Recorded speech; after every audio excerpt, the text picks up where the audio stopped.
जिंदगी में माँ बाप सरकारी नौकरी में हुआ करते थे, मैं उनके साथ खाना खनोशी की तरफ घूमता था, एक स्कूल से दूसरे स्कूल, एक स्कूल में पढ़ता फिर दूसरे में चले जाते। एक ऐसे डिपार्टमेंट में काम करते थे 8-8 महीने में तनख्वाह नहीं आती। और मुझे ये सवाल अच्छे से याद है, मैं अपनी मम्मी से जाकर पूछता था कि तनख्वाह आ गई। किसी बच्चे के लिए अपने माँ बाप से ये पूछना कि सैलरी आ गई क्या? ये बड़ा कठिन सवाल होता है माँ बाप के लिए उत्तरदायी होने के लिए, उत्तर देने के लिए।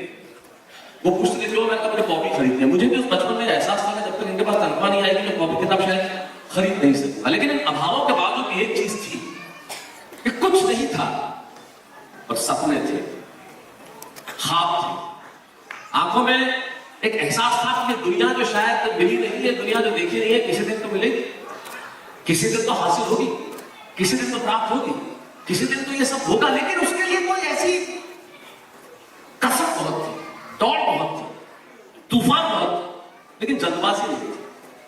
तो मैं बहुत छोटे छोटे गांवों में पला बड़ा, यहां से वहां घूमते घामते डिबेट बोलता था। बहुत छोटी उम्र में ईश्वर का इस मामले में बड़ा धन्यवाद देना चाहूंगा। I have been blessed. 9-10 साल की उम्र में हिंदी कवि सम्मेलन के मंचों पे आ गया, बाल कवि के तौर पर शैलेश लोढ़ा। और जब 10 साल की उम्र के बच्चे ने ये तालियां पहली बार सुनी, तब लगा कि मैं इन्हीं के लिए बना हूं, मुझे जिंदगी में यही शायद चाहिए। बताओ, बाल कवि बहुत पॉपुलर रहा, बहुत बाल कवि शैलेश लोढ़ा बहुत कविताएं पढ़ी, और मेरी स्कूलिंग उस मंच से हुई। इसलिए हिंदी कवि सम्मेलन मेरे लिए बहुत सबसे बड़ी स्कूल है, वो मेरी मां की तरह है। उन कवि सम्मेलन के मंचों से निकला, डिबेट बोलता रहा, स्कूल कॉलेज में राष्ट्रीय स्तर तक जीतता रहा। लेकिन जिंदगी इतनी आसान तो नहीं होती ना। सोचा एनएसडी में जाऊंगा, नेशनल स्कूल ऑफ ड्रामा में एडमिशन लूंगा। उस वक्त बड़ा नाम था जेएनयू का, जेएनयू में जाऊंगा।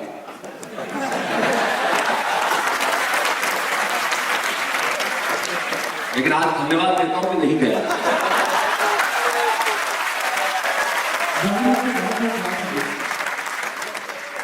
उस वक्त बड़ा नाम, तो मेरे को लगा कि एनएसडी में जाऊंगा, वहां जाऊंगा।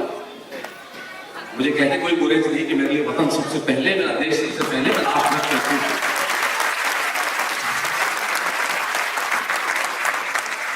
तो सोच रहा था एनएसडी में चला जाऊंगा, नेशनल स्कूल ऑफ ड्रामा में एडमिशन लूंगा।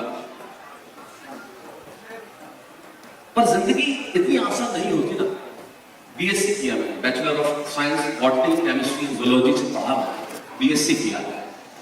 और बीएससी भी इसलिए किया था क्योंकि उस जमाने में सब्जेक्ट अपनी इच्छा से नहीं दिए जाते, पिता की इच्छा से दिए जाते।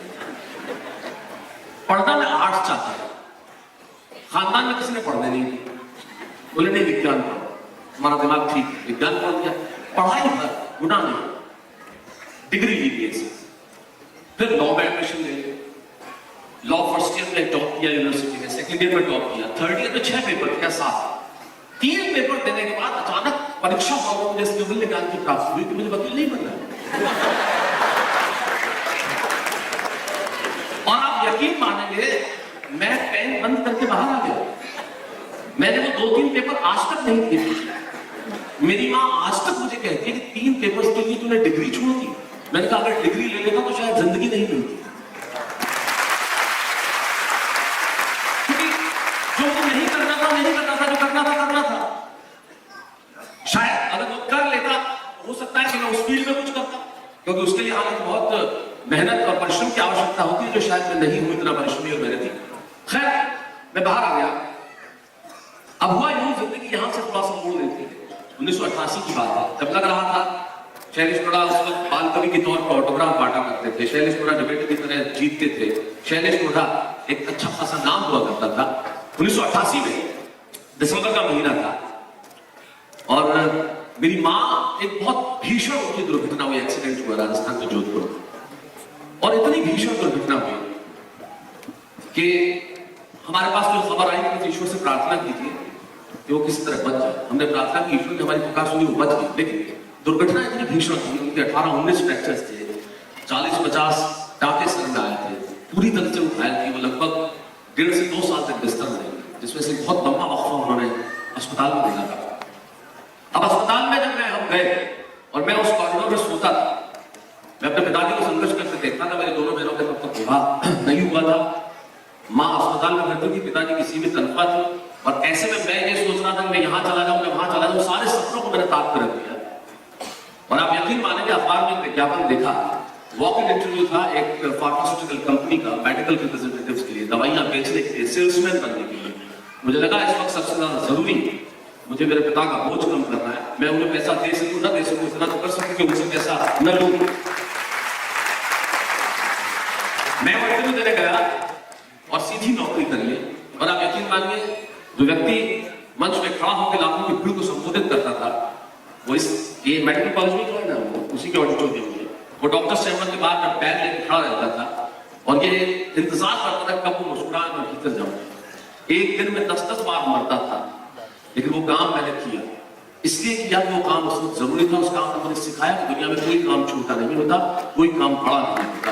मैंने कई वर्षों तक वो काम किया, कई सारे वर्षों तक वो काम किया, और वो करने में मुझे एहसास हुआ कि जिंदगी में काम करना चाहिए, उसको छोटा या बड़ा नहीं होता, आप जो है वही रहते हैं।